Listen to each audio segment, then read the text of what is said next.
Hello there, and welcome back for another podcast. It's been a while. Where have you been, buddy? Too long away, too much to do. Oh, yeah. Oh, well. That's what happens. It does. So, in this little podcast, we're going to be talking about the very lineup of the Republic during the Clone Wars. Was it a successful lineup? How did it really impact their tactics? And, just did they get the best out of the equipment that they had available at the time?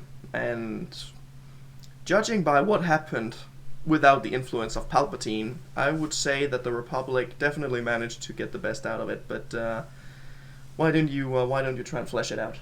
Well, if we look basically on the normal foot soldiers, the clones, Mm-hmm. they were trained from birth in a half on 10 years it was normally because of their accelerated growth. Mm-hmm. So when they were 10, they were actually 20, at least their body and brain was. And well, they were just trained for 10 years and they learned all their equipment from the beginning. Camino contacted Rafana to make most of their vehicles at least. The weapons came back, if I remember correctly. Yeah. For the DC-15 rifle, at least. That was the beginning weapon, the weapon for them all. So they can't remember when the DC-15 came, the little one. Came later, probably. Not really sure, but yeah. I mean, the Republic, when we actually look at it, the Republic was outnumbered and outgunned on pretty much every front because it's no secret that over the years since Dooku left the Jedi Order that the CIS, or Confederacy of Independent Systems, had slowly and securely been building up their forces over time. So when the Clone Wars came, they were pretty much at their peak and just ready for whatever really came for them. Because it was no secret, at least to many from the CIS, that eventually a war would happen. Yeah, the CIS had a few years to build up, and also because they were lining up with like Bactoid and other manufacturers of droids, they were just ready for the battle, or for the war at least. But well, you can also say if you look at the Battle of Geonosis, they were taken by surprise. Oh yeah, definitely. But also, speaking of Bactoid, they were actually the main producer of the Armored Assault Tank, or AAT, which is, I would argue, the best CIS ground-going vehicle that they ever had. And, well, it was a feared vehicle, and it was a very well-known vehicle already throughout the galaxy, because they also used it during the Battle of Naboo. But that was all Bactoid Armor Workshop. Yeah, they made quite a lot, and they also mass-produced B1s, and I think they were also the ones behind the B2 design. I'm not sure. I can't remember it anymore. But at least that is the main opponent of the clones during the war. So the clones, I can remember, they had simulators for almost every droid that they at least knew of, which was the B1, the Droideka, and some of the vehicles as well. Yeah. The only thing is, though, that a simulation is one thing, but a real-life scenario is quite another, and there are several records from the clones, especially after the Battle of Geonosis, that was just a bloodbath. Yeah, but that also can be contributed to the Jedi. Yeah, who were not prepared for leading a war. Yeah, because some Jedi, like Obi-Wan Kenobi and Anakin Skywalker, they were phenomenal generals, but others, like Mace Windu, for example, he barely knew what was the what was the dangerous end of a blaster. Yeah, I don't think he was that stupid, but I don't think he was ready to command. No, he wasn't, and that's kind of what I was trying to insinuate right there. But yeah. The main thing is, was the Republic actually ready, and did their lineup really contribute to the war effort, or was it more of a hindrance to them, and most of it just based on the interferences made by Palpatine? Mainly, I would say, with the right leaders in charge, the Republic really had a very, very strong fighting force, especially on the ground during the early stages. But that was mainly because the clones were trained to also think creatively and independently, whereas the CIS relied on mass attacks from the droids and they relied on swarm tactics. But yeah, we have the clones in the beginning, which are the infantry units, and they're basically the very foundation of your entire ground force. Yeah. They are just, what can you call it, the mainline soldier, with some specialties, of course, and some special designed armies or trained armies. Just a few of them, like the 501st. Yeah, and 212th. Yeah. The two most we would say, recognizable divisions of the Grand Army of the Republic.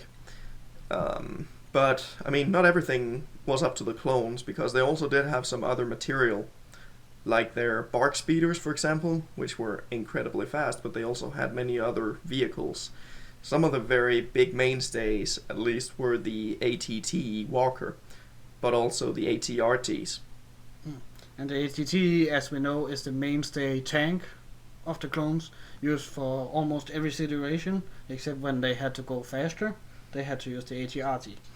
True, but then again, the ATRT wasn't actually very much faster than the ATT, at least according to schematics. The ATT was capable of traveling with 60 kilometers an hour, and the ATRT with 90. So it was only 50% extra, but it always looks slow in the Clone Wars series and the movie as well, which also does make me doubt whether or not the ATT was actually capable of reaching 60 kilometers or not. Well, that should be at full speed, and even in Rebels, where we meet Rex and the other commanders again on their old ATT, it is actually quite fast, but we don't have anything to compare, really. Exactly. And the AT-AT seen in Rebels were capable of 60 kilometers as well, by the way. Yeah, but it was old at that time, the ATT at least, so yeah. If it could run its peak performance, I'm not that sure, even though they had, maintained it pretty good. Yeah, but then again, things do wear out, especially as so many moving parts as there are on the ATT, especially with 6 legs. But, taking the ATT into account, I would argue that it is, during the Clone Wars, the absolute best Republic vehicle. Some people may disagree with me on that, but the reason why is, as we also spoke of even before we began recording, is the fact that the ATT was so versatile. It could be used for pretty much anything. You could have Bacta tanks. You could have your own infirmary inside of it in the back. You could use it as a mobile command center. You could carry 2 ATRTs with it. I mean, it had ball turrets on the back who could spin in all directions and up and down. It had 4 in the front plus the mass driver cannon on top.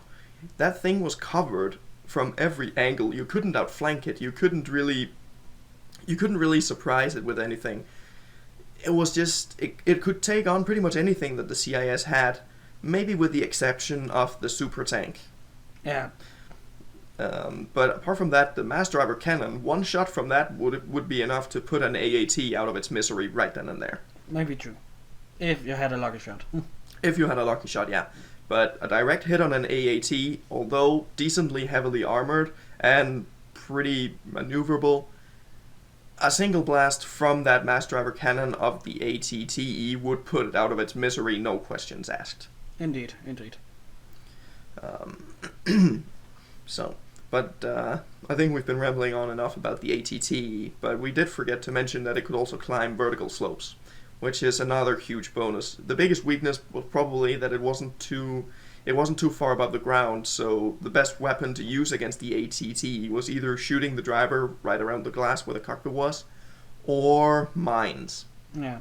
If you look at the Attack of the Clones and the Battle of Geonosis, you can actually see when the Hailfire droids fire missiles, they are aiming for the front, just beneath the cockpit. Yeah, and that puts an ATT out of the misery right then and there. Yes. It's an incredible hard weapon, but it still has its weaknesses. Mm-hmm. But given all the advantages that it has and all the opportunities that you have with that vehicle, I would say that the pros definitely outweigh the cons. Yeah, indeed. It's a good all-around machine. Also, its armor is really heavy. Mm-hmm. That's also maybe because of its speed. Yeah. But still, it could also hold quite a few clones. I can't remember the exact number right now. 20.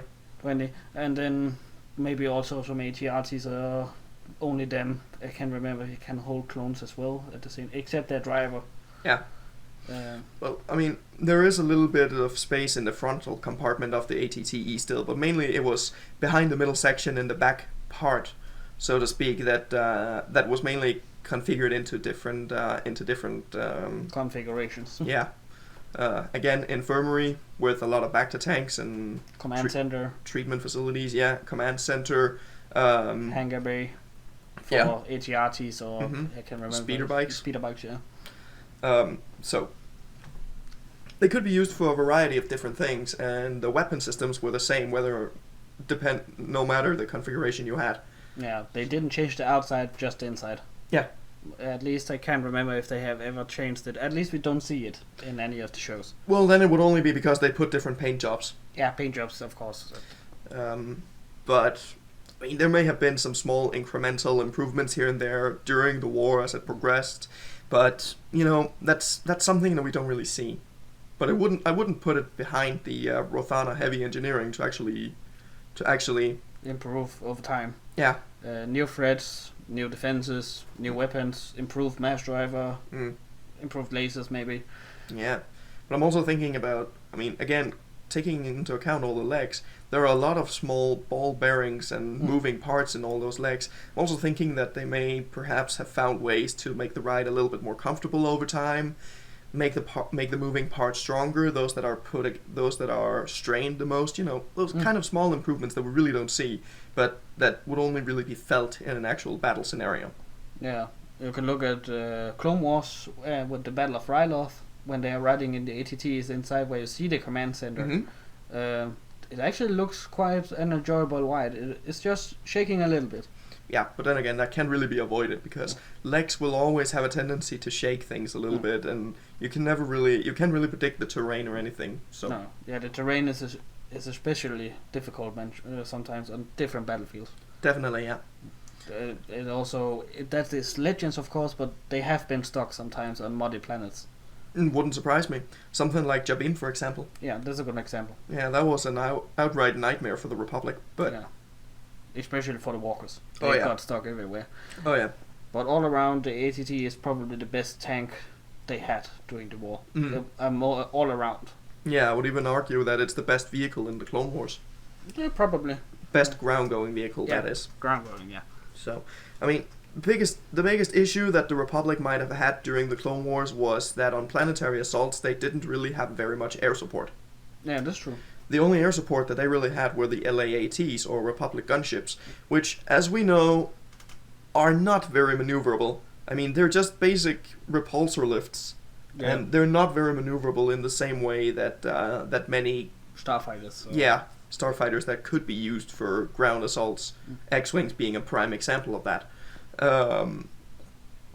So, in that way, that is probably the biggest Achilles heel that the Republic really has when it comes to ground warfare. Otherwise, you would have to rely on things, for example, like the ATT, A6 Juggernaut, TX-130 Saber Tank, all those that really had missiles, and the ATT didn't even have missiles, but... No, mass driver cannon can still hit, though it's not reliable on a flying machine. Oh, and it takes a damn good gunner with the power of the Force behind him to really be able to... hit, yeah. Yeah.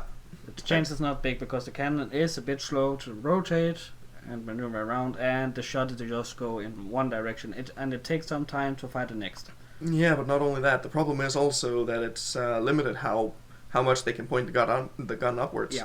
So. But still, the LAT is a good weapons platform. It has beam turrets at 4. Yeah, some configurations had 4 beam turrets. Yeah. 1 in each wing, and then 1 on each side of the cockpit. At least in Episode 2, but in Clone Wars we don't see the ones with beam turret and around the cockpit. No, they have suddenly disappeared. I think we see, at least in Revenge of the Sith, some of them. Yep. But in the Clone Wars they have really switched them out. Sometimes they have lights instead, like the Umbara campaign, because it's Dark Planets. But still they also have their concussion missile launchers on the top. Also a very good weapon. Depends on what you hit. Like Anakin said, aim over the fuel cells. That made the heart cells explode really quickly. So they are powerful, but to a degree, depending on what they're hitting. Yeah, that's true.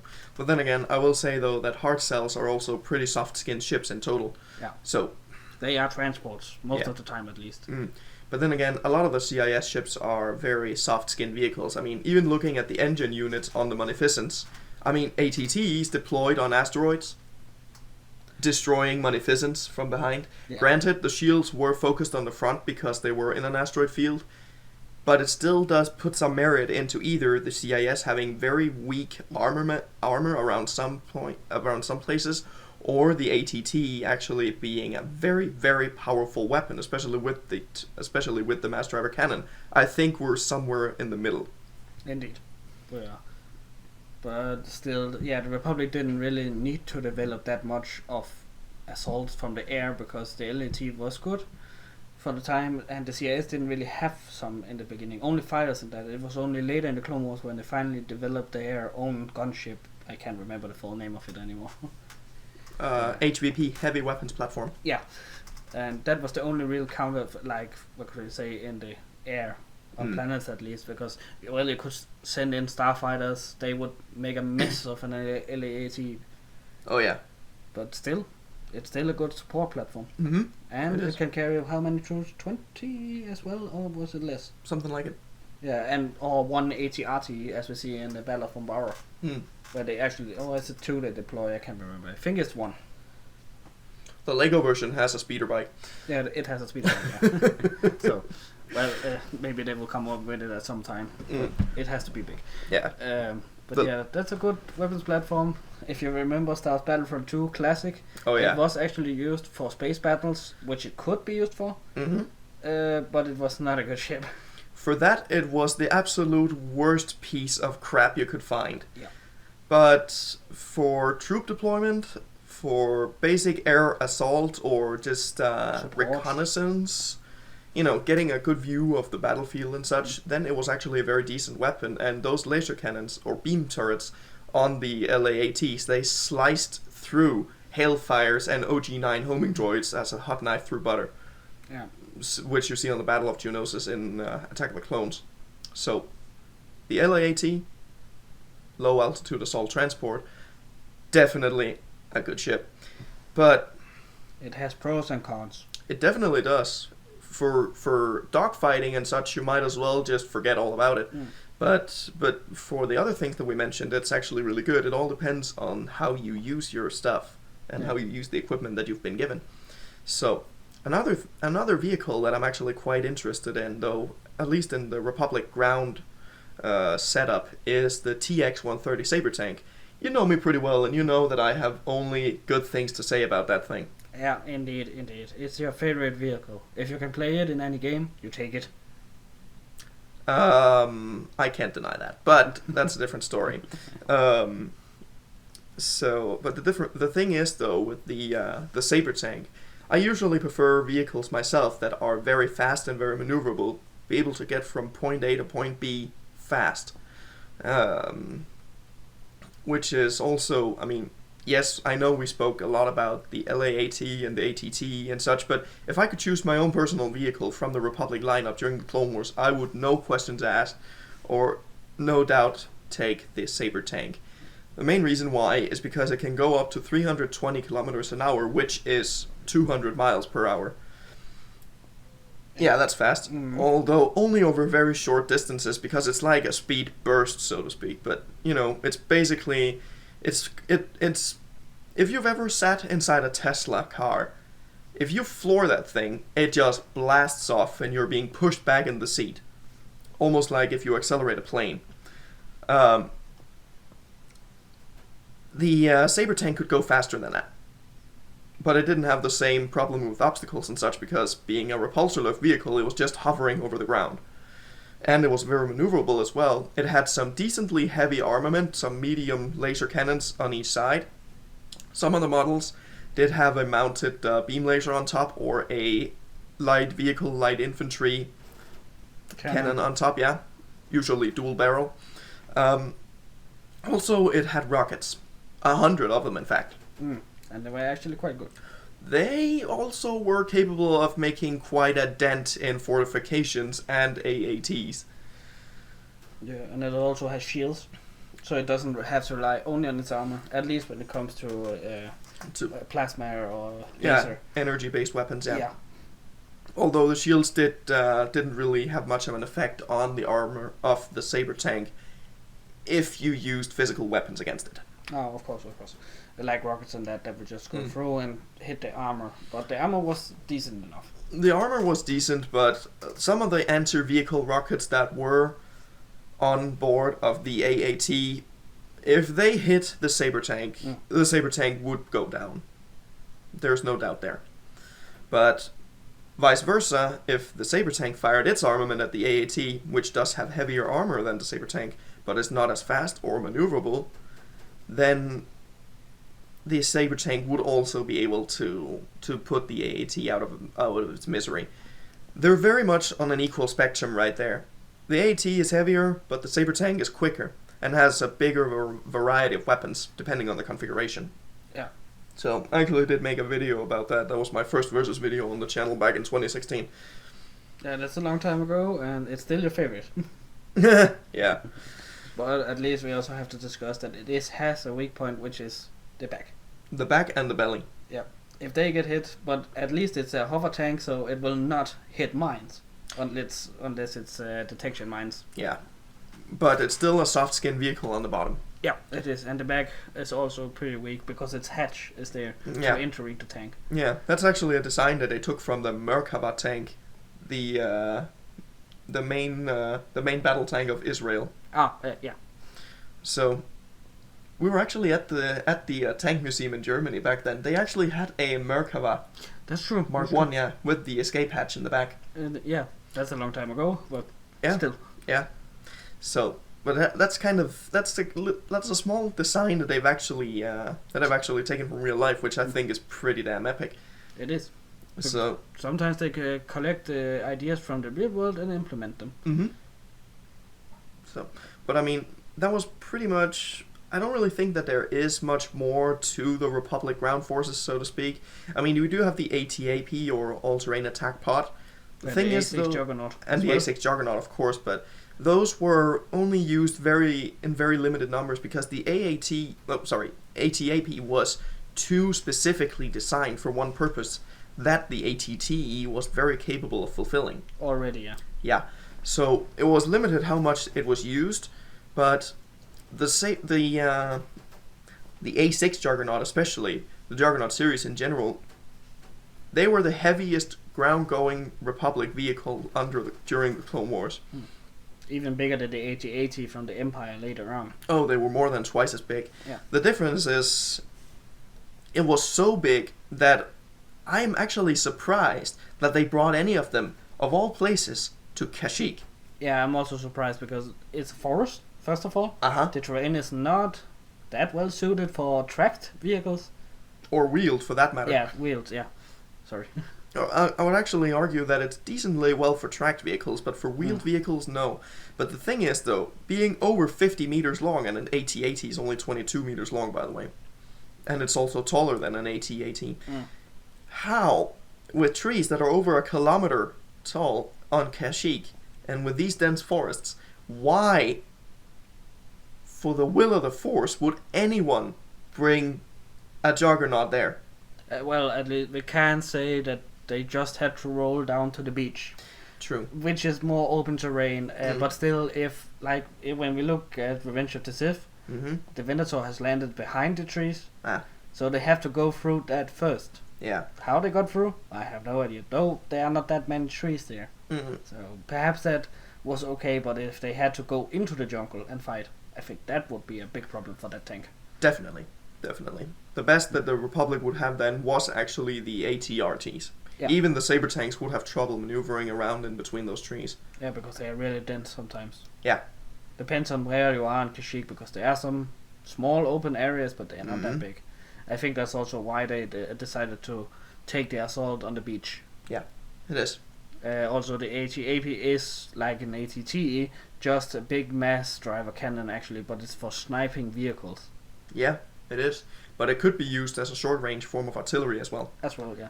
And the funny thing is actually it has the main weapon, which is a mass driver in itself, and then it has one more on top. Yeah, but that's a light vehicle cannon, and then there's an anti-personnel blaster. Down under, yeah. Yeah, hanging from the belly of the beast. And it always had to deploy its third leg in order for its mass driver cannon to shoot, because if it didn't, it would topple backwards and it would fall over. Yeah. And also it used its third leg sometimes for difficult terrain. Yeah, though it was mostly used for stabilizing, for also to take a better shot. Like if you have ever tried firing a rifle, you actually have to hold it pretty still to get a good shot at it. Definitely. So if a massive machine is just like wobbling a little bit, the shot will go, totally different direction. Yeah, and that's probably gonna cost someone a very significant emotional event. Yeah. And since we have more or less finished off with the vehicles, I think we should go over to the clones. Yeah. The main troopers, we have already discussed them in the beginning. DC-15, standard rifle issued to normal troopers. They had a few commanders and that here and there. But they also had specialized troops, like the ARC troopers, which were made to be more independent and think more for themselves. But the first was at 100. They failed more or less in the eyes of the Kaminoans, and then they decided, well, we're just gonna get rid of them because they're not good enough. That was actually because they were trying to make the clone commandos at that point, where they are more or less independent but still follow the orders. But the actuals were not that what they wished for. No. So, was it a Mandalorian? I can't remember his name right now. He picked up the ARC troopers and said, I will train them. They are not going to die. And he made them into one of the best units ever made. Wasn't that Django? Can be Django, yeah, I can't really remember that. Because Django was said to be responsible for the training of some of the first Commando and ARC units that were out there. At least the ARC units, yes. So that's true. So that must be him that trained the first 100 of them, and then they passed on their skills and that to other clones, even regular clones. I mean, Django also went through a significantly emotional event, or at least Boba did, because Django all of a sudden became a full head shorter. Yeah, a full head shorter, yeah. So that also limited the DNA samples of the Kaminoans. So they had troubles making clones. Like the first few hundred batches or what they made before Battle of Geonosis. Because like we hear in Clone Wars, this is season 3, I can't remember. Yeah, that a lot of younger clones had to be pressed out to service before their training was complete. Yeah, and also that they were more irregular than the first batches because they had to stretch the DNA more and more. So some clones were not like the first batches where they were completely loyal and that they became more self-aware. Yeah, self-aware, and they picked up the nickname thing that came from the Jedi, of course, but the Kaminoans find that really irregular.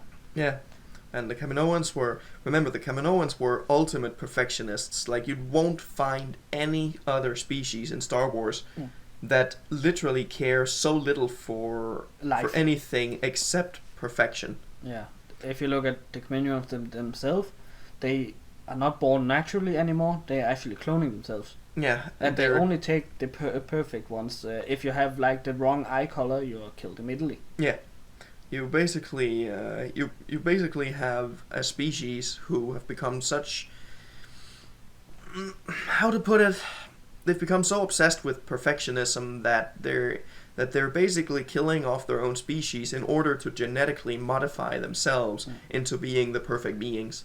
Yeah, in their eyes at least. And the same goes for their cloning projects, like the clones. Yeah. They are going for the perfect soldier. Yeah, which, granted, I would argue that even one of the fresh clones that have just come out from the Camino training facilities, I would argue that he could put a Navy SEAL, an elite veteran Navy SEAL to shame. I would think so as well. I'm pretty sure of it. So because, well, they are trained actually from, not directly from birth, but as soon as they can walk, actually. Yeah. As soon as they're born from their, artificial womb, they actually start their training, and they train for 10 years. Yeah, and I mean, how long do Navy SEALs train in comparison, or other special forces around the world? They don't They don't spend the same amount of time, and they usually only have one field that they only have one field of specialty, whereas the clones usually had several. Yeah, they learn many different weapons. They actually learn sniper rifle, normal rifles, rocket launcher, the Z6 rotary cannon, the minigun, we would call it, and DC-15, is it 15? I'm not sure. I can't remember either. The shorter one they use later on in the Clone Wars instead of the DC-15 rifle. Yeah, exactly. So, in general, when we take all these things into consideration, I mean, the clones' capabilities, how they were bred, how they were trained, the equipment that they had available to them, and some of the generals who knew what they were doing. That is not Mace Windu. No, but just to short that out, he actually, when we see in the Attack of the Clones, a commander comes to him and says, "I have special units for you," and he just sends them directly into combat. Yeah. Those were Republic commandos designed for infiltration missions, go in behind the enemy lines and disrupt the war effort, and take out factories and different other stuff, or commanders like they actually do in Clone Commando game. If you have ever tried that, there you see what they actually do. But Mace Windu just sent them in like frontline soldiers, and they were not designed for that. Exactly. So they were basically designed to cause as much damage as they could and really halt the enemy in a different way. So that kind of shows a bit of how much of a strategic blunder that Mace Windu actually caused. He was great on the battlefield for himself because he loved the thrill of combat, which is very unusual for a Jedi. But as a commander and commanding officer and such, he was, well, how do I put it? Imbecile. Yeah, he was an incompetent commander. But well, we also have to think this is start of the Clone Wars. They were not ready at all. They actually didn't know that an army was ready for them. No. Until like, what was it? A few hours before, maybe a few days before. Yeah. So they were just not ready for that. They were not trained into leading them. So. No. So, but fortunately, we had some other very, very great Jedi who really managed to take full advantage of it. Yeah, they, what can I call it? They grew up with the task. Yeah. Where I am again referring to our favorite Jedi duo, Obi-Wan Kenobi and Anakin Skywalker. Indeed. So they had a good take on how the war was gonna be fought, and they also took good suggestions from the clones. Yeah, definitely. I mean, they listened to the clones, and the clones listened to them, and they had a really great dynamic for the most of the time. Yeah. So, I mean, of course, mistakes were made, and especially during the Battle of Jabim, that I can't remember exactly what happened there. But other YouTubers made a video on the Battle of Jabim, and most people say that it was a complete disaster for the Republic. So, that is, that's how it is. And Obi-Wan and Anakin were on that planet too. So. Yeah, but that was in the beginning of the war, or was it in the middle? that was closer to the end, because even the newest models or prototypes of the AT-AT were there. True, and the AT-XT experimental. Oh yeah, picture a prototype AT-AT with 6 legs like the AT-T. No, that was not the AT-XT. The AT-XT looks more like the AT-ST. Does it? Yeah, it's actually an AT-RT with a cockpit on it, with plasma grenade thrower and rapid laser cannons. You have probably not seen them. They are very rare photos of them. If you look at the Battle of Jabim, if you look it up on Google and then look on the pictures, you can actually see some of them. Also with the prototype AT-ATs. They are more boxy in the, what is it called, the compartment. Yeah. They are just like half square, where the Empire model is more rectangular or what? Yeah. I had no idea that old Volvos were part of the Star Wars Legends. Yeah, now you bring in your car. Oh, I'm talking about those that are older than mine. Yeah, older than you, the really boxy ones, yeah. Yeah. Just stick a head on them and 4 legs, then you have an AT-AT prototype. Yeah. For the Clone Wars. Do wheels count? I think you have to take them off. Damn it! Oh well. Oh, but the conclusion is that the Republic, with the right commanding officers, were very, very effective with what they had, even though they were outnumbered and outgunned pretty much always more than 10-1 in every battle. So they were forced to having to use strategy. And use what they have between the ears to really push forward, because if we look at it, the clones were outnumbered really badly by the droids, but the droids were very limited in their capabilities. Yeah, And many of the droids also didn't really know how to react to physical melee combat, whereas the clones, many of them, they knew exactly where to really damage the droids to make them, If we have to talk about that, then we come over into more of the specialized or advanced droids, which we will cover in another subject. Yeah. So, but then, now that we've taken care of the ground forces, I don't think there's any vehicle that we miss, are there? Not really. Then we are over in more or less legend material that only people would know if they have read comics or even just looked at the Wikipedia sites of that. Yeah. But I mean, the most recognizable vehicles we've all covered, maybe apart from the AT-PT, but the AT-PT is a special vehicle and it's not really seen in the movies. I have not seen it in Clone Wars or Rebels. No, me neither. I've only ever seen it in 2 Star Wars games. One is Force Commander from 1998 or 9, and then another one is a mod for Star Wars Empire at War, which is Republic at War. Yeah, there are actually quite a few mods now for Empire at War that covers either the Republic era or the more advanced Imperial era, where they also use some of the old Clone Wars vehicles like the AT-PT. It was such a successful design that they actually decided to use it in the Empire. Yeah, but picture the AT-PT as a buffed up version of an AT-RT. It was basically the same principle. It had a slightly different layout of weapons, and then it had a fully enclosed cockpit.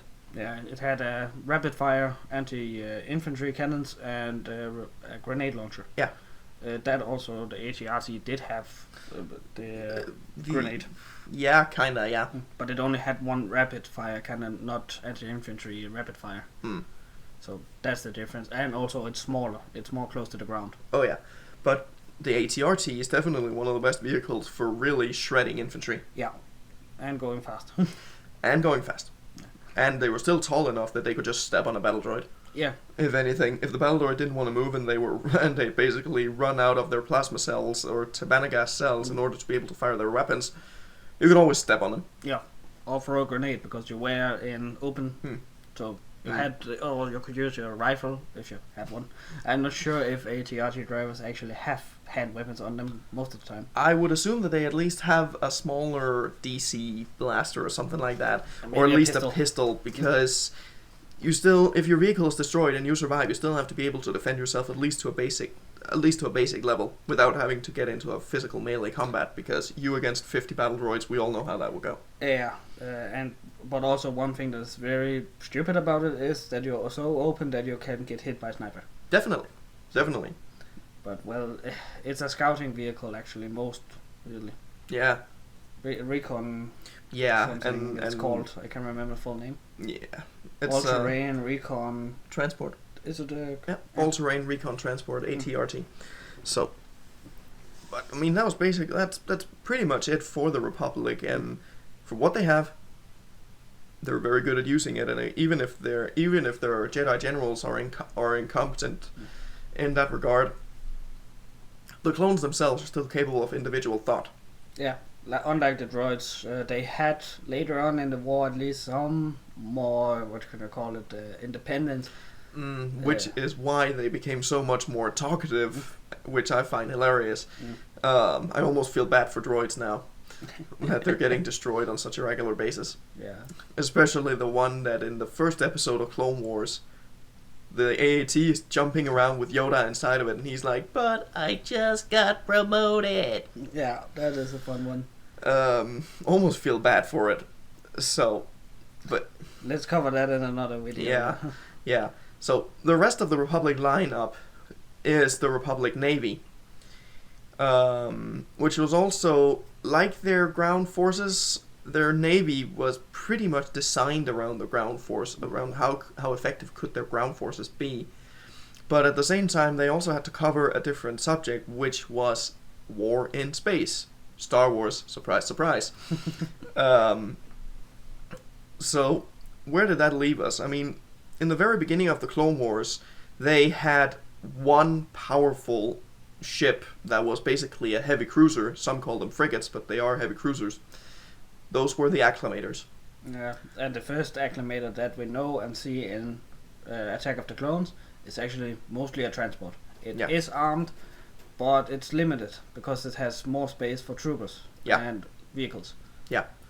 So the only real fighter that the Republic had during that time was actually the Delta 7, which is the same kind of interceptor that Obi-Wan is flying in Episode 2. Apart from that, the Republic didn't really have anything. The V-19 Torrents came out during the start of the war, yes, but they were actually a rushed project. They served their purpose decently well, but they weren't anything huge or massive or anything like that. They had, I would argue that they had more flaws than strengths. They do. It's a rush design. It still is a good fighter if you look at it, but it has to be rushed because, well, the Republic found itself without a standard fighter. Yeah. Until the V-19 and the Delta 7s were really mass-produced, the Republic had to use the LA-ATs, and as we mentioned earlier, they weren't exactly very good for space. No. So maybe you could use them as a form of light bomber on a capital ship, but, they were so slow and so bad at maneuvering that point defenses on a capital ship would put them out of their misery once again. Indeed. But also, if we look at the Acclimator, if you have seen the first Clone Wars series, I can't remember when it was produced, 2003 or something like that, the cartoon version. Yeah. They actually had hangars for fighters. That's where the first batch of V-19s were actually used. That is the Battle of Monolith. Oh yeah. And there you also see they are performing very well, but they are still transports, and they are not used that much in battle. That is where Anakin is flying around in his Delta 7 and flying around with the V-19s at that point. Yeah. And they are taking out space stations and fighters, Nantix fighters if I remember correctly. Yeah, the Geonosian ones, yeah. Yeah. So I would say even though it was rushed, it's still a good fighter, at least for the start of the Clone Wars, before the CIS had better fighters than that. Because they at that point they had the Nantix fighters, the Vulture droids and the Hyena bombers. Yeah, but don't underestimate the Vultures. The Vultures especially is, I would argue, the most dangerous fighter that the CIS had. Especially because of swarming tactics. They were really good at swarming. Not only that, they only had half an hour of battery life. They relied on battery power. But the Vultures, first of all, they could just jump down and be used as a form of light anti-infantry units. They could even shred ATRTs with their lasers. But another thing that people forget about the Vultures especially is how maneuverable they were. The maneuverability of the Vulture droids was so serious that a biological pilot would be killed from the exposure from such G-forces, especially if it happened in atmosphere. Yeah. Which is also why I would never, ever want anyone to really underestimate the Vultures, because they may not have very long battery life, but they're fast. They have a decent armament. Some also had concussion missiles on a later note. The first ones didn't though. But it's their maneuvering that really makes them so dangerous, because whatever you do, they have a computer that can calculate maneuvers much faster than a human brain, and they don't take the same amount of damage that human or other humanoid tissue does. Yeah, they can withstand more. Yeah. So, on that front, the Vulture droids are lethal. Oh yeah. Very lethal. Some of the most dangerous things that there are in the galaxy. Especially if used right. Yeah. So, but that's also why I think maybe that we don't really see the V-19 Torrent peak as well as they probably were intended to. Because the main thing that they always went up against were Vultures, of which they didn't stand a chance. Most of the time, at least. It depends on the skill of the pilot. Yeah, but then again, no matter the turns, the Vulture droid would outmaneuver him. Yeah, that's true. And then we just pick up the line plot armor. That defends most of our heroes in the TV series and movies. Oh yeah. So I'm still of the belief that stormtroopers can't hit a damn thing though. Oh, I'm pretty sure they can't. The helmet is shit. You can just look at Rebels. Rex says that he can't hit anything with that helmet. Yeah. But then again, Rex is also a genius, because even with his clone helmet, he still manages to bang his head into a pipe at some point before he turns on his lights. Yeah. So... that's night vision they turn on. I thought they were lamps. Anyway, let's move on. We were at the acclimates. Now we have taken the first fighter. Yeah. So we move on to the mainstay of the Republic, which is the Venator. Mm-hmm. But it was the second ship, we could say, were developed. I think it was actually started development before the Clone Wars began, because it entered battle soon. Yeah, it entered battle very soon after the Clone Wars started, and when the Venator came about, it provided the Republic with the firepower that, even though the Acclimators had a lot of firepower, it just really... The Republic really lacked a good firing platform, which is what the Venators really provided. I mean, the same kind of weapons were even used on the later Imperial Star Destroyers. The same lineup with the 4 heavy dual turbo laser turrets on each side of the bridge tower. Difference were that the Imperial class had iron cannons for one set. Oh yeah, but... the rest were turbo lasers. So it had, what was it? 6. 6 turbo lasers and 2 iron cannons. Yeah, dual. Yeah, dual, of course, yeah. And the later Imperial 2 had 4 octo. Yeah, there were barbets. only turbo lasers. Yeah. Which really gave a nasty punch. It did. But the thing is that the Venator was really what the Republic needed the most, I would say. It wasn't capable of carrying the same amount of troops and everything as the Acclimator, but that was because it was more narrow, but it was longer, but at the same time it was much more designed to be a carrier for space forces. It was still capable of carrying a lot of ground forces, and it was still capable of landing on a planet's surface. Some claim that they can't, but watch Revenge of the Sith and prove me wrong. So, the Venator itself was basically the best jack of all trades. It wasn't as fast as the Acclimator, because the Acclimator has a class 0.6 hyperdrive and a maximum acceleration of 3,500 Gs, which in the past were 3,600. So, don't know why they changed that, but the Venator was only capable of 3,000 Gs with a class 1 hyperdrive and a class 10 backup. The thing is, the Venator was just more versatile in a way. I mean, 3 of those could take down a Lucrehulk, but 4 or 5 were preferred for that job. It was only really when the Providence class of destroyers came out that the Venators really met their actual match during the Clone Wars. So, one could argue that the Venator was the best ship that the Republic had. But on top of that, it also had the ability to carry corvettes that we see sometimes in the ventral hangar, but some were capable of going through the other hangars as well. A different thing about the Venator is that it just came with so many more options for the Republic, like Anakin had it modified, for example. Yeah, some of the Open Circle fleet had a SPT cannon installed, which we see in Revenge of the Sith opening. Yeah, that thing shot once and it split a Munificent frigate in 2. So, you know, that's one way to really look at it. But it didn't only stop there. What we also see early in the Clone Wars is actually some of the corvettes and frigates, the C-70 corvettes, for example, from the Corellian Engineering Corporation, in the very first episode even. That's the refit version. The refit version for the consular class. Yeah. It's the, what could I call it, the wartime package. Yeah, it is.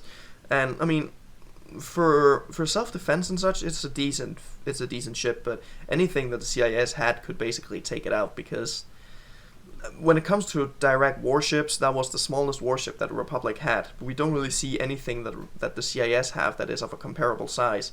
It should only be the Hammer Picket, but we don't really see that. It's only really seen in Republic at War. Maybe some novels, but... Yeah, they come from comics, actually. Yeah. Some of the novels, books that were made before Disney acquired the Star Wars name. Yeah, so it's very limited what the CIS really had there. I mean, the smallest things that the CIS really had were the hard cells. Yeah, and they can compare more or less. I'm not sure about size, but... Size, they're a bit bigger, but the problem is that they are very soft-skinned vehicles, because the hard cells are just basic transports. Yeah, except modified sometimes. Yeah, but still the Consular is also one of the fastest ships. Definitely. So what it doesn't have in defense, it has in speed. Yeah, and it could easily outmaneuver even all the many weapons and twin mounts on the Magnificent frigates. But then again, what we saw there with the droids. Yeah, it depends on your command staff, I would say, because you can see that the 1B1 just stands there. Hold on, almost. What a terrible shot. Oh well, it's my programming. Yeah. So it also comes down to the weapon. It also comes down to the droids themselves, but it makes sense. And I would argue that's just another plot armor for Yoda. Yeah, it probably is, because if Yoda was shot down that early, well, that was the end of the episode. Yeah, and then the Clone Wars would have taken a completely different turn, and Revenge of the Sith wouldn't be canon. Yeah. So, but later on in the war, the Republic did increase its fighting capabilities in space by quite a margin. We can take one of the first examples. We already had the V-19 Torrent, but they also acquired the ARC-170. They acquired the V-Wings, which were actually capable of almost matching the Vulture droids in maneuverability, because they had a specific design that also allowed the humanoid pilot to withstand the G-forces that they would be exposed to in atmosphere. I know in space it's not really relevant, but still, it's a good idea to have it, because if you enter the atmosphere, which sometimes the battles did, then you would have to withstand it. Yeah. If you had to fight the Vulture droid. Exactly. And on top of that, the Republic also quickly acquired the BTL series of Y-wing bombers, the yellow ones that we see. The two-man version, because of the turret, is manned as well. Yeah. Which was not on the later models, as far as I remember. Some, depended on the configuration. Yeah, depended on config, yeah. Yeah. But yeah, that was their mainstay bomber in the first year, at least, because it was flanked with the V-19 as the beginner tier of units, you can say. Yeah. But later on, we mostly had the ARC-170s that took a very big role. Especially during Episode 3, pretty much the only fighters that we see, apart from the Actis series, ETA-2 Actis, are actually ARC-170s. And they're kind of make or break, because either they're really good at what they do, or they're simply not capable of doing anything.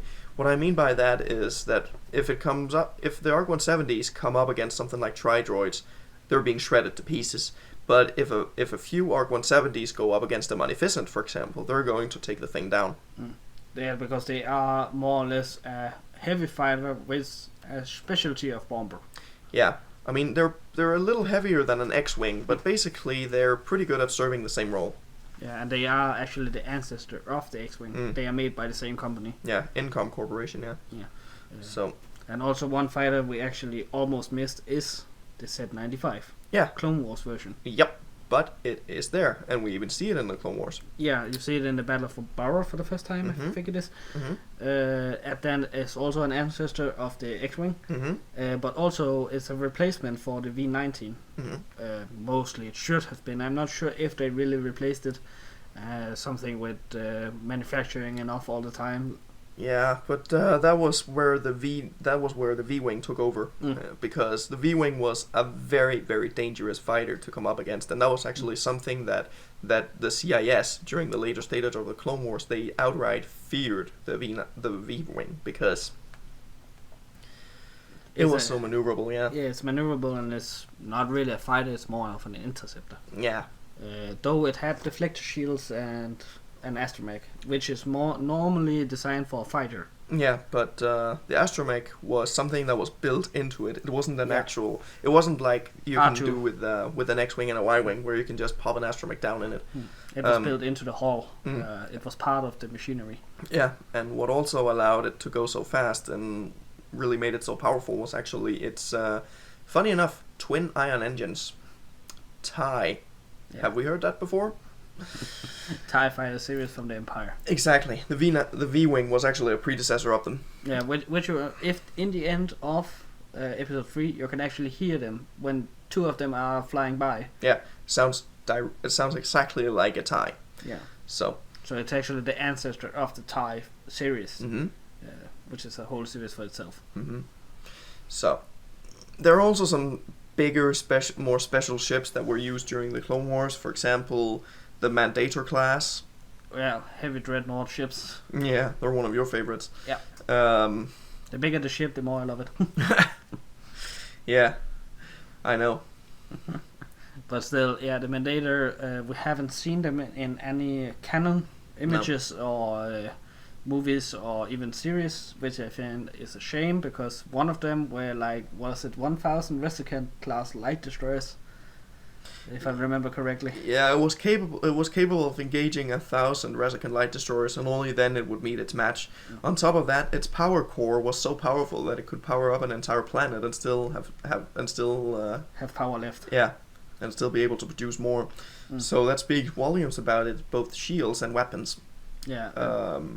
And they have made 2 different versions of it. The Mendator 1, which is a pre-Clone Wars design, used by Kuat to defend its own assets, and they also sold them, so a few ships were already in the galaxy. I think they had, was it 4 at the beginning of the Clone Wars, and then under the Clone Wars, when Palpatine said, now I nationalize all defense navies into the Republic military, they decided to finally build the Mendator 2, which is more or less the same. It looks a bit different, and it's more powerful. Oh yeah. And has a better hyperdrive, because the first version were made with a very limited hyperdrive.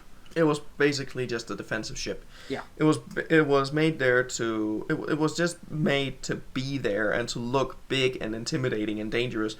And some of that in itself was actually what deterred the CIS from really attacking Kuat. But another very important ship that we haven't actually touched on yet, that came out as a kind of a rival to the Venator, but ended up being a very good companion to the Venator, is the Victory Star Destroyer. Yeah, the Victory 1. Yeah. Because if you know more about stars, you know there are 2 different versions. Same with the Imperial class. Yeah, the first version is more or less just a missile boat, I would call it. Oh yeah. It was armed to the teeth with concussion missiles launchers, and they were assault missiles. 80 of them. 80, yeah. 80 tubes. And it was 900 meters long, a bit shorter than the Venator. And it was actually meant to be a replacement.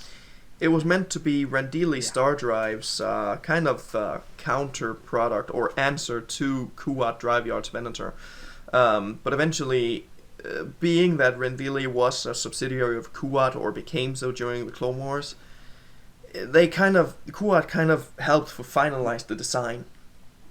So, in a way, you could say that they kind of worked together there, and the Victory again had 40 quad turbo laser batteries, which is way past what the Venator has.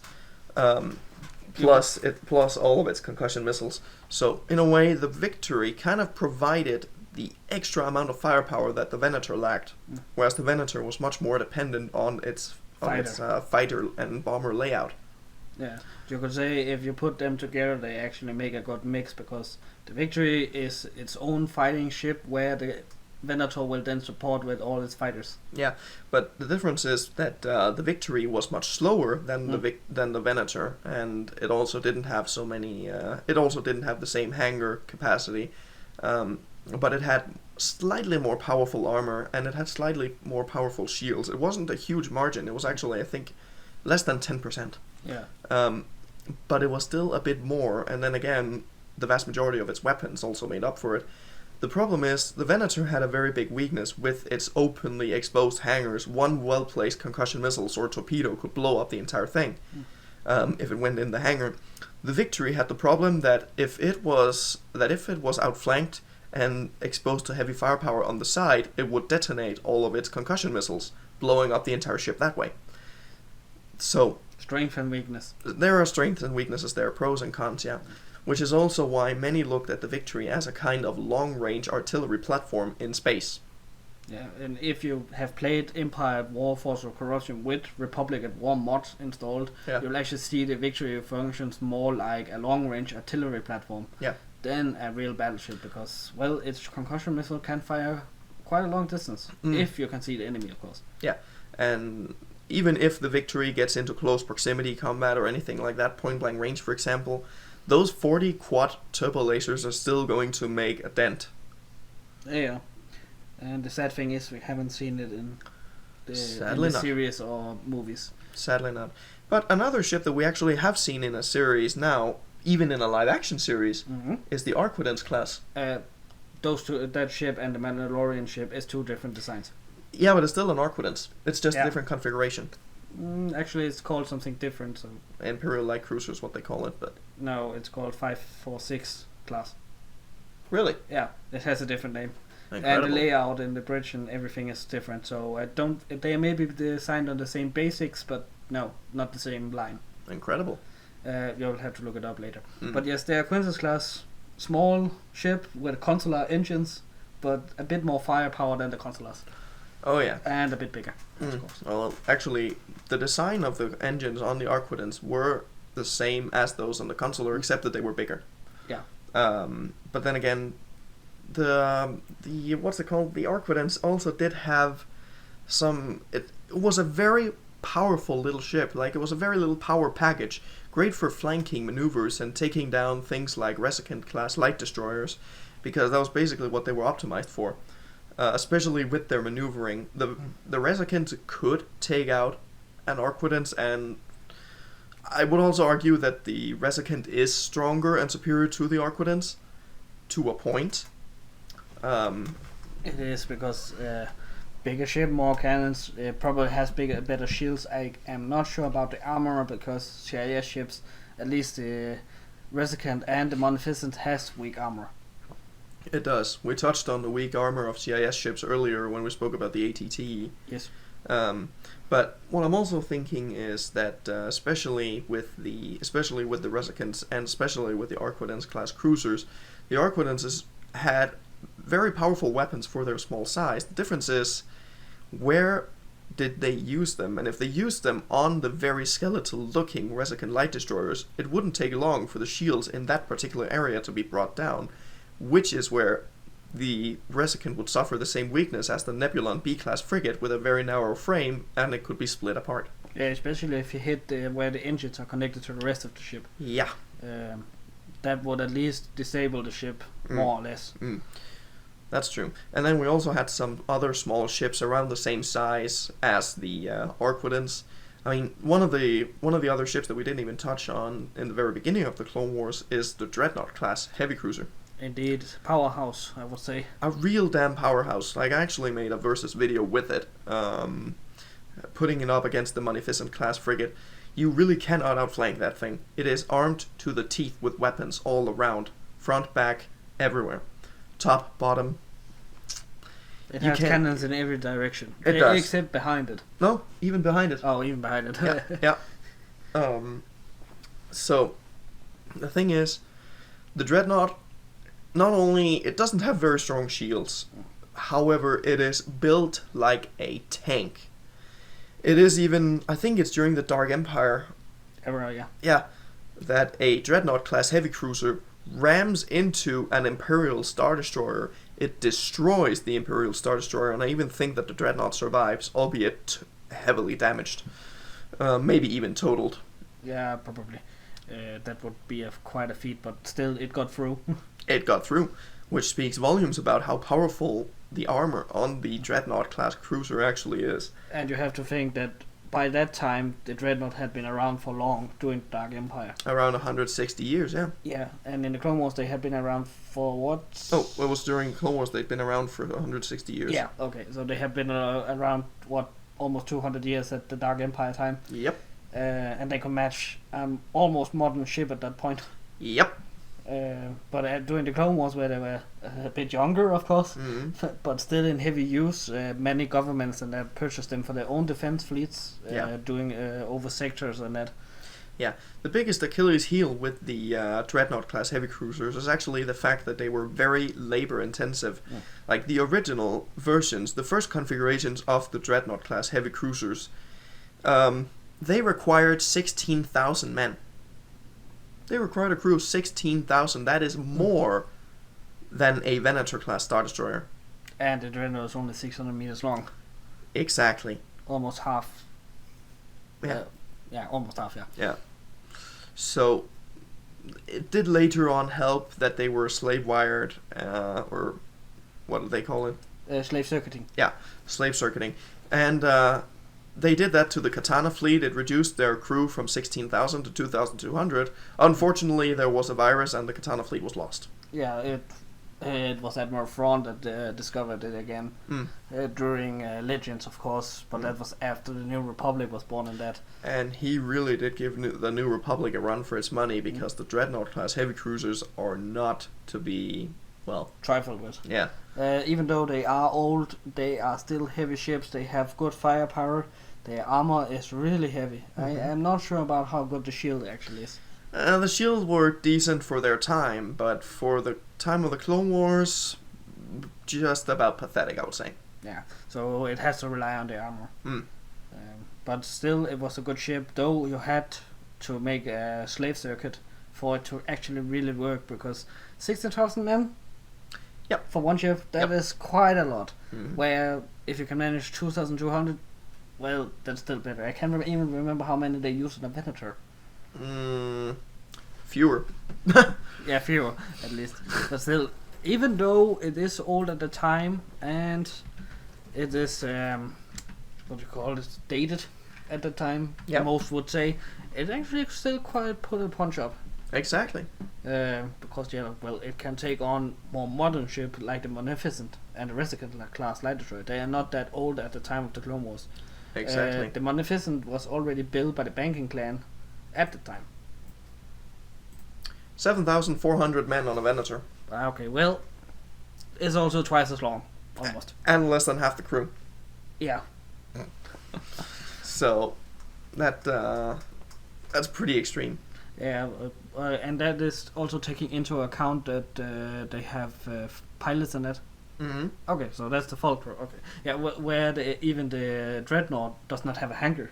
Only later on when they were refitted during the Empire era. Yep. So yeah, the Republic could not even use them for for fighter deployment or anything. They were just sluggish battleships. They were even a bit slow for their time. Yeah, they were. They had a Class 2 hyperdrive and a Class 16 backup. Yeah, so they were not that fast. But well, I cannot say that it is canon because we haven't seen them. Oh. They are Legends material. But a different ship that we have seen, though, which is considered a frigate by the Republic, is the Pelta class. Yeah, though we see it mostly used as a transport. Yeah, medical frigate, basically.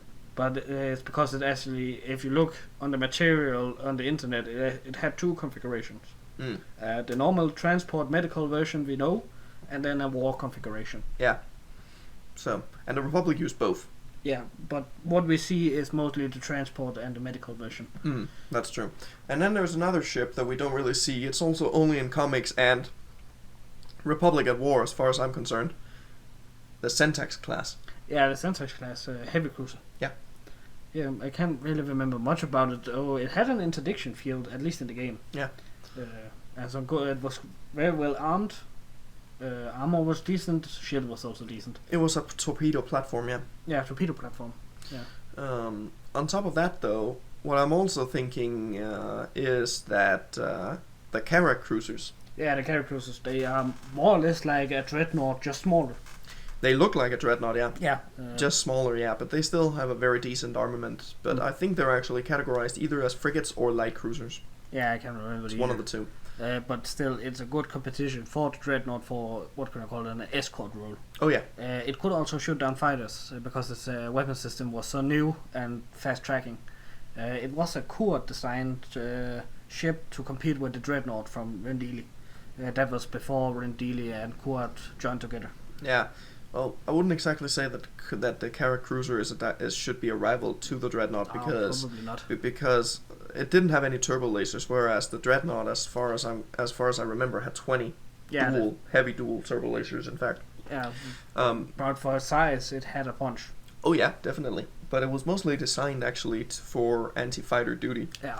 But it was a great complement to the Republic Navy at that time, especially because if you look at it, they don't really have that many battleships or something like that. The biggest ship being the Mandator.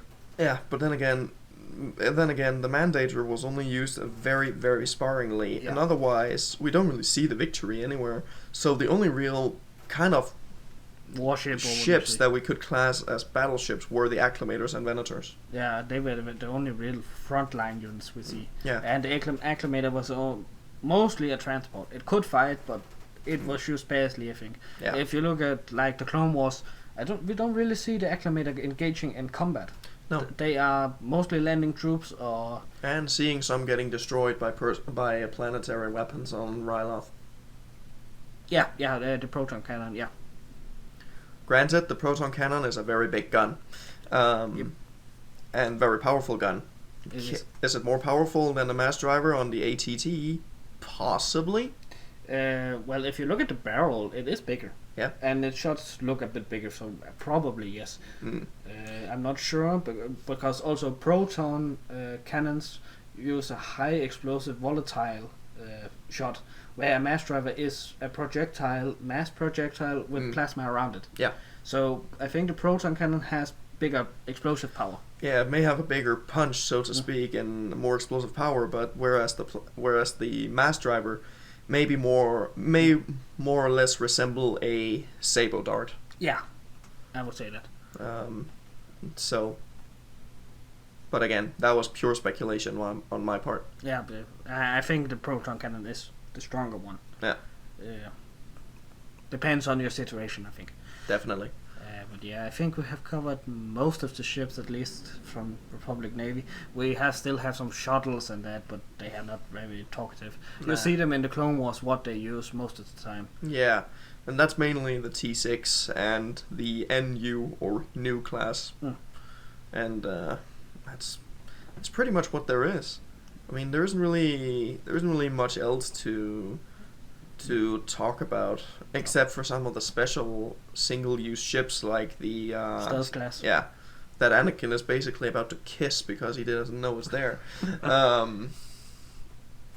Yeah, I think that is most of the ships. I would say back then when the Clone Wars was new and was it season 2 when it finally came out and we finally saw the Princess class, it was just like, yes, we finally have a new ship.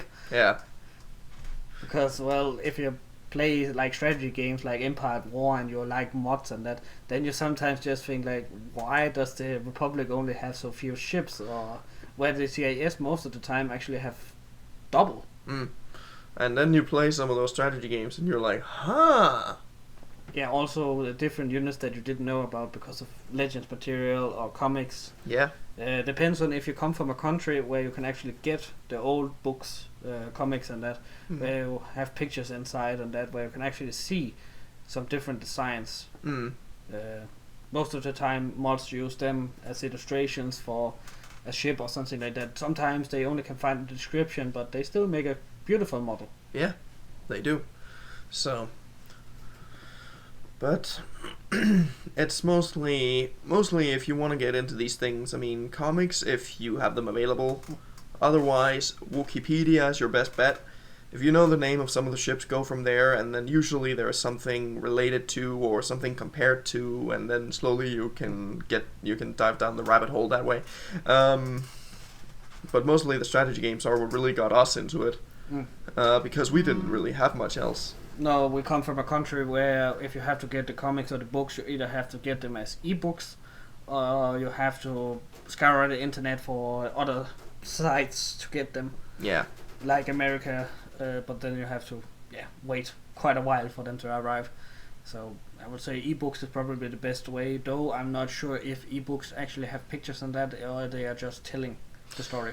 Not sure actually. I have 3 ebooks from Audible, but I haven't ever had them read. Yeah, so there we have it.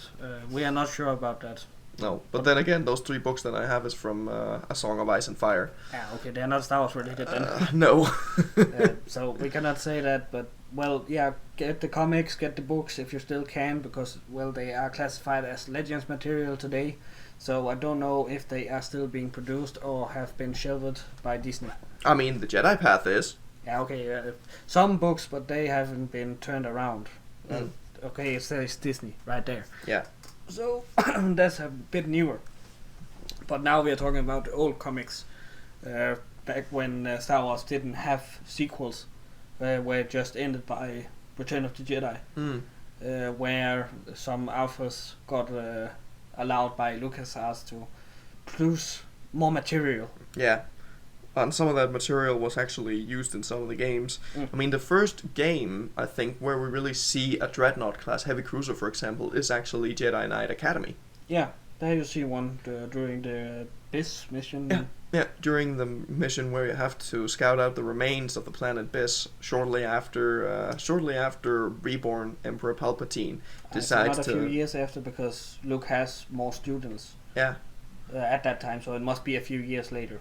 True, but I can't remember when the Disciple of Ragnos appeared. 10 years after Return of the Jedi. Yeah, and Palpatine returned how many years after? A few.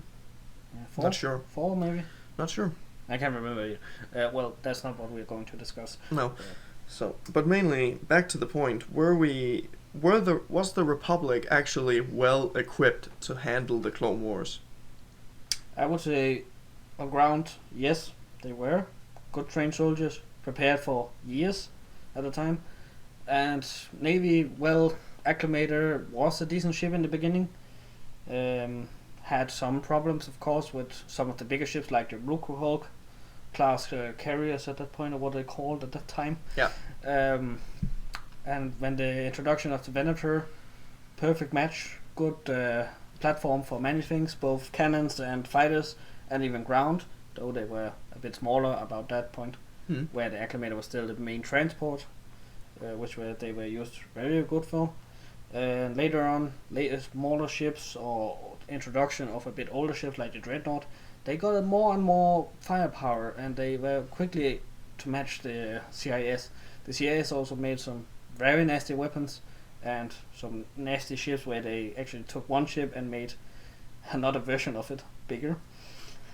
And well, I would say the Republic were not that well prepared maybe for space in the beginning because they lacked a fighter. But yeah, I think they were decently ready for the time being. Especially when it comes to ground units. Ground is probably their strongest point in the beginning. Yeah. Where later on they are, what can you call it, a match for the CIS, I would think. Much more balanced in a way, yeah. It becomes more balanced. It's just like a game where you maybe start out as a weak opponent and the AI just has those amazing weapons, but you're building up. Yeah. You're getting there. Yeah. So, and what we got to remember is that the Republic, they, especially when it comes to ground warfare, they kind of were familiar with the things that they were going up against, mainly battle droids and AATs. Yeah, they were already known because of the Battle for Naboo. Yeah, and before that too. Also before that, yeah. And the AAT was a phenomenal weapon. It was. So but we'll touch on that in another episode. We will, yeah. And I would also like to say, if people are enjoying this and they want to know more about some of the ships or machines generally used during the Clone Wars that are not named here, we can also take that up at another podcast, because there are quite a lot of ships and machines we haven't touched upon, because the material is a bit lacking sometimes, especially pictures. Yeah. Especially of ships. Yeah, just before we actually began recording this, we did look at some of the lists and such, and we've both stumbled over something called a Maelstrom class. I actually have seen a mod that is currently working on it. Okay. So perhaps we could take some pictures for that if people are interested. Possibly, yeah. And then we can take a look at that, and also of some ships that we have named but not talked about. A few of them that are legend material and not shown, like the Secutor class. Oh yeah. That we actually have some pictures of because we have some mods with that. And the Praetor. Then the Praetor as well, the Praetor Mark 1. So yeah, if people are interested, I would say hit us up and let us know. Yeah, that's the best thing. That's just about the best thing you can do. And more versus videos are also coming out, so it's just difficult really finding ships that on the outside, without having done too much research, actually seem like a good match, without having to really get into a whole kind of different eras and such. And something like a Hammerhead frigate from the expanded universe back from the Old Republic is never going to be able to stack up against a Hammerhead corvette from Rogue One, for example. That's simply not possible. So that's what I mean by changing eras and such. Clone War ships versus Imperial ships are possible, have done it before. But it's still difficult to kind of put up the ships against each other in that sense. If you have to do it, then I would say it has to be where eras are just jumping Yeah. Like if you take Star Wars: The Old Republic, the role-playing game, they have some story where you can actually take some ships from like the Great War, which is the First War, and then the Cold War, because they are minor improvements. Yeah, that's true. Or for example, late Clone Wars and maybe Beginning Galactic Empire. Civil War ish. Yeah, beginning Empire, Civil War. They are in a category where they haven't advanced that much because it's not thousands of years. Exactly. It's what, 20? Yeah, something like it. Yeah, 19 years between episode 3 and 4. Yeah, so.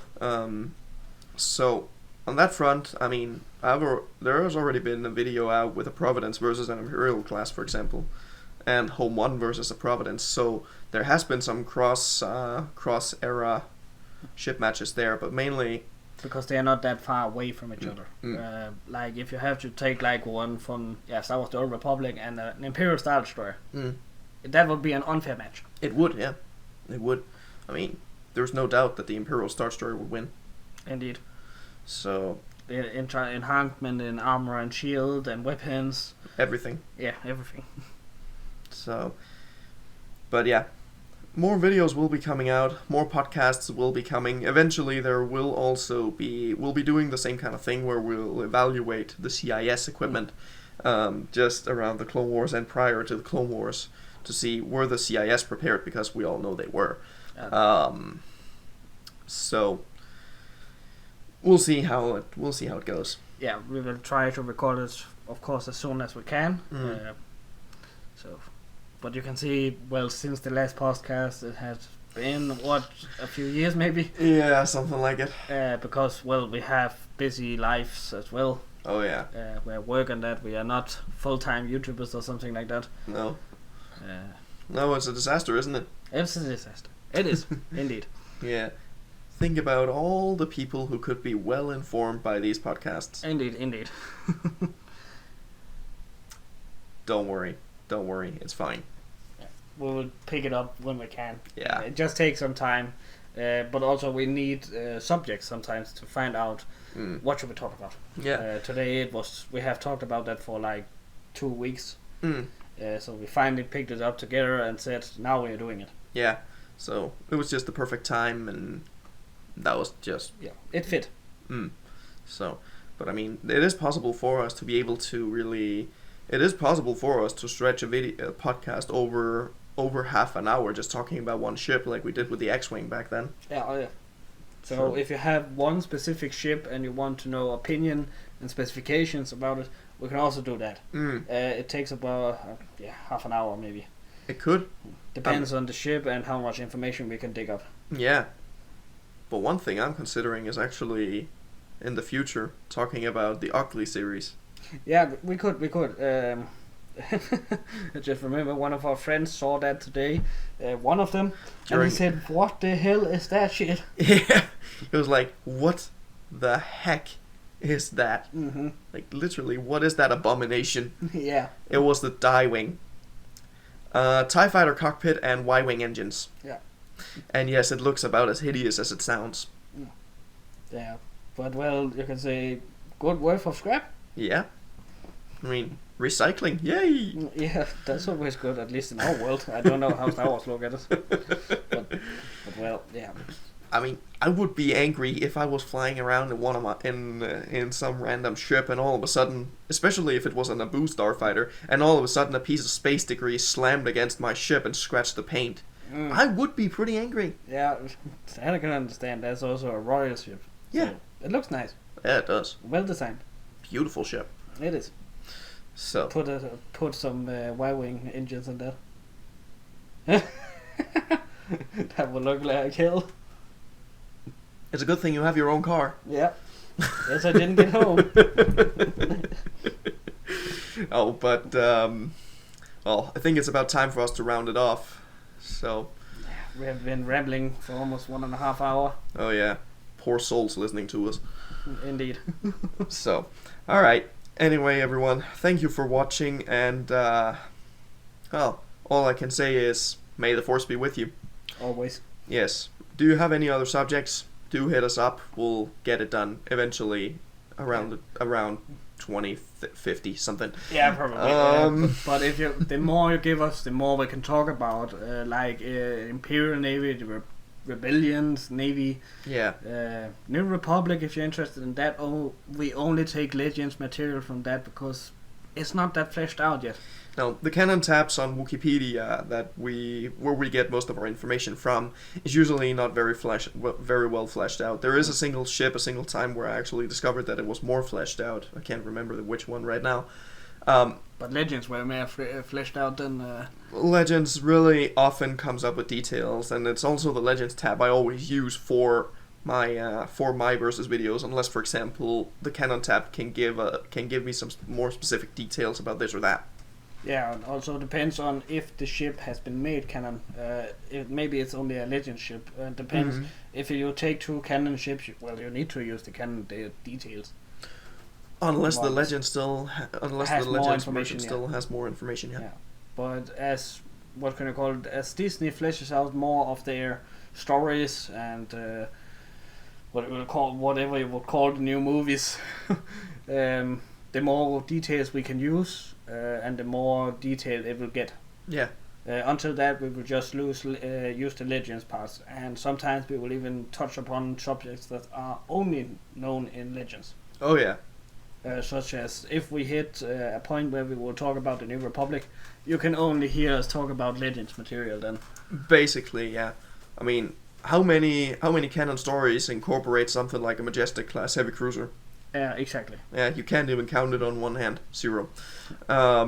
So, and same with the Nebula class, same with the MC-90. Yeah, and other ships that were used from old, what are you going to call it, from the movies, were used later on in Legends, where they have been refitted or changed a bit. Something like that. Yeah. So, that's what happened to a lot of the Liberty class cruisers later on. They were used as evacuation ships during the Battle of Mon Calamari. Yeah, but yeah, if you want to know more about that, you will have to write a comment and wish for our subject. Yeah. And then we will look into it, see if we can find anything, maybe even mesh some more together, some more subjects into a longer podcast. Yep. So mostly depends. You prefer half an hour podcasts or 1.5 hours as this one's turning into. So kind of like back when we did the Star Destroyer one. Yeah, that also turned out to be a really long one. Yeah, it did. Suddenly. But we did touch on a lot of important subjects.